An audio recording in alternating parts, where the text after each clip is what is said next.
Page 38, dotted quavers, what they call them. In the United States, we would call them dotted eighth notes. A quaver is an eighth note, depending on what country you're from. You're liable to call it a quaver or an eighth note. The point is, it's a dotted note. Any note can be dotted.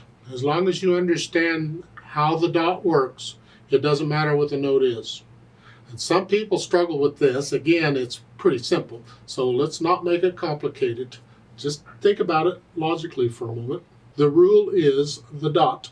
There's a dot right behind the note. That dot gets half the value of the note, whatever the note is. We've had dotted half notes before. A half note with a dot behind it. And in those cases, a half note was probably getting 2 counts. The dot would get 1, so a dotted half note would get 3 counts total. It's like a half note and a quarter note tied together. Okay, so you just simply pretend the dot is 1 note down from wherever you're at. That made no sense at all. So a quarter note, the next note down will be an eighth note. A dotted quarter note, you'd pretend that the dot is an eighth note. So you'd tie them together. So if a quarter note gets a count, the dot would get half a count.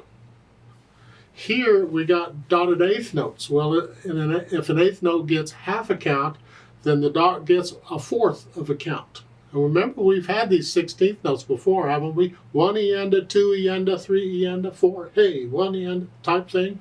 I think we have. Look in the middle here on the exercises A and B.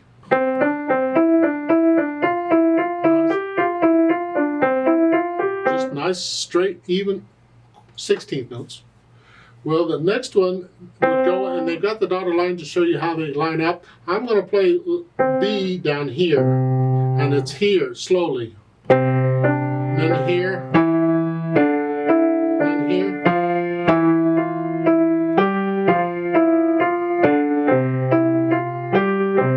So it's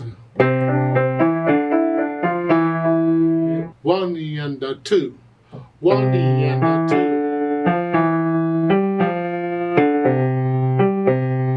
1 eanda 2. That's all it is for dotted eighth notes. The problem people run into is they don't really count it accurately, and they'll turn this dotted rhythm into triplets. The 1 eanda 2. See how it rocks along? Rock and rock and rock. If it rocks like that, it's triplets. The eighth note, or the short note's got to be shorter than that.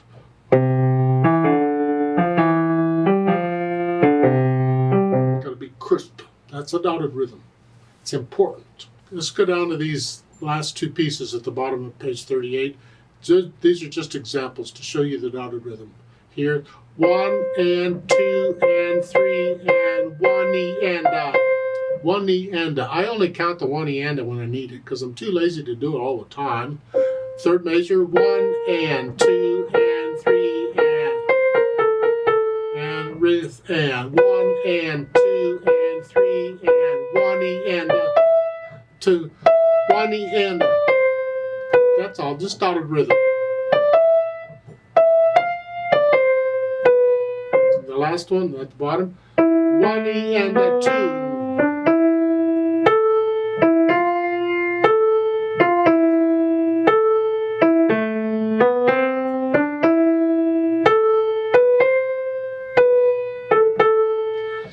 Dotted rhythms. If I were to play those in triplets, it would rock it.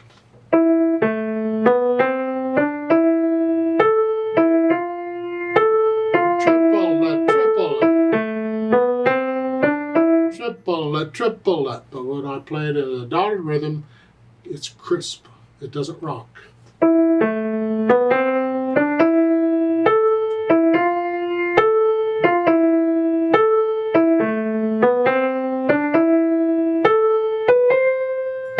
Get the idea?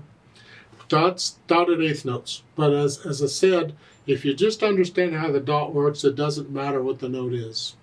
Because you can have dotted whole notes.